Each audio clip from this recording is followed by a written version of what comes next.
السلام عليكم ورحمة الله تعالى وبركاته. halkan waa awaaji aad uga barateen mar walba inay idiin soo gudbiso wax walba oo ku saabsan tiknoolajiyada qaasatan taleefanada. caawa waxaan idiin haynaa taleefanka loo yaqaano Samsung Galaxy A10s sidaad u wada jeedaanba. descriptionkiisa iyo falanqayntiisa intaanan gudaha usii gelin, fadlan muuqaalka haddaad ku cusub tahay like noo saar, subscribe inoo dheh. haddii aad subscriber hore u ahaydna asxaabtaada la sii wadaag. wixii feedback ah ama wixii talo iyo tusaale ahna comment sectionka noogu reeb.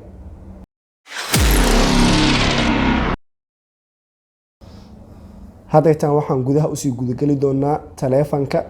kow, boxka wax ku jiraan ogaan doonaa. taleefankiyaa ku jiro waa kow, jaajarkiyaa ku jiro waa kan, waxaa ku jiro birti oo sim kaarka loogu talagalay in lagu bixiyo. sidoo kaleetana bartan waxaa ku jiro jaajarkii USB type 2 waaye. haddii aan kala furno inta aan gelino waa kaasa, jaajarkiisana waa kan. taleefanka guud ahaan gebi ahaantiisa intaan ayaa ku jirto. lama imaado sida taleefanada kaleeto dhagaha ama earphone-ka waxa loo yaqaano lama imaado. taleefankan iyo taleefankaba A10ka la dhaho lama imaadaan. sidoo kaleetana A20ga kuwa ka mid ahna kuma imaadaan. haddaytaan gudaha waxaa usii gelaynaa taleefanka inaan daarno.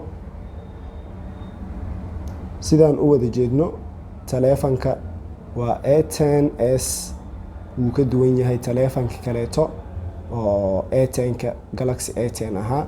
wax badanna ma ku kala duwano run ahaanti, keliya meelo qaar ay ku kala duwan yihiin. sida haddaytaan displaygiisa, haddaytaan kan iyo A10ka waa same, waxa waaye 6.2 inch waay displaygooda. kan wuxuu wataa fingerprint ayuu wataa, fingerprintigiisa uu dheer yahay. meelo kaleetana way ku kala duwan yihiin. haddaan gudaha usii galno settingkiisa, taleefankan sida la wada ogyahay A10ka badanaa wax ma ku kala duwano. khaasatan haddaytaan markaan u imaano device careka oo kaleeto aan ku dhufanno, device careka inta memoryga oo kale haddaan ku dhufanno waa 2GB ram. sidoo kaleeto taleefankan wuxuu ku imaadaa ramkiisa waxaa waaye 2GB ama 3GB, labadaas buu ku imaadaa. memorygiisana waxaa waaye memorygiisana waxaa waaye 32GB. wayna ka wada siman yihiin A10ka oo caadiga ah, way ka wada siman yihiin 32ga. laakiin A10ka oo caadiga ah asaga wuxuu ku imaadaa 2GB oo ram ah iyo 4GB oo 2GB oo ram ah iyo 4GB oo ram ah. sidoo kale tan 32GB. memoryga way ka wada siman yihiin, laakiin ramka ayay ku kala duwan yihiin. storagekiisa haddaan galno, kan waa 32GB sida loo wada jeedo.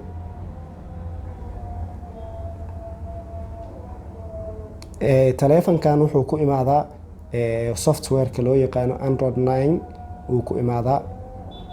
Android 9kan oo haddaytaan ahba taleefanada ugu dambeeya oo ku imaado dhammaantooda. software information haddaan ku dhufanno, Android 9 inuu ku jiro waa loo wada jeedaa. One UI-giisa waxaa waaye 1.1 sida loo wada jeedo. taleefankan selfie cameradiisa waxay ku imaadaa 8 megapixel, halka taleefanka Galaxy A10 uu ku imaado 5 megapixelka. qaybtan oo kamerada waxay ku imaadaa 13 megapixel waana wide. kanna waxaa waaye depth sensor waaye. sidoo kaleetana waa 2 MB ama megapixel waaye. flashkiisana waa kan, fingerprintiga sensorka ayuu dheer yahay. meeshan wax badan isma dheera asaga iyo taleefanka A10 waxay isdheer yihiin battery life oo kaleeto. battery lifekiisa taleefankan A10s waxaa waaye 4000 ama 4000 mAh waaye, halka A10 uu caadiga uu ka yahay $3,400. taleefankan sidoo kaleeto wuxuu ku imaadaa dual sim card wuu ku imaadaa sidoo kaleeto gigahertz-ka oo taleefanka Galaxy A10s waxa weeyaan 2.0 gigahertz kaasoo tilmaamayo inuu yahay taleefan aad u awood weyn dhanka software-yada uu taxamulayo. taleefankan run ahaantii wuxuu u dhexeeyaa qiimo ahaan $110 ilaa $115. taleefanka Galaxy A10s wuxuu ku imaadaa kalarada 4 kalar ay kala yihiin black hadda aan hayno, sidoo kaleeto blue oo bluega caadiga ahaa, iyo cagaar iyo guduud ama casaan sida loo yaqaano. taleefankan iyo kan kale waxay ku kala duwan yihiin. Galaxy A10 wuxuu ku kala duwan yihiin dhanka CPU-ga. A10 wuxuu isticmaalaa CPU-ga Exynos 7884 halka CPU-ga kan uu isticmaalo octa-core kuwa la dhaho MT 6762. taleefanka Galaxy A10s waxaa la shaaciyay August 2019 hadda ku jirno, laakiin suuqa wuxuu imaaday September 2019 kaasoo haddaytaan ka dhigayo mid aad u fiican dhanka marka loo eego la dhigiisa Galaxy A10. sharaxaadiisiyo kooban taleefanka Galaxy A10s iyo waxay ku kala duwan yihiin asaga iyo taleefanka Galaxy A10 waa intaan ka hadalnay. waad ku mahadsantihiin daawashada muuqaalka. fadlan sidaan videoga horaantiisaba idiin sheegnay subscribe saar channelka, sidoo kaleetana like-ta ha ka iloobin, sidoo kaleetana asxaabtaada inaad la wadaagto ha ka iloobin.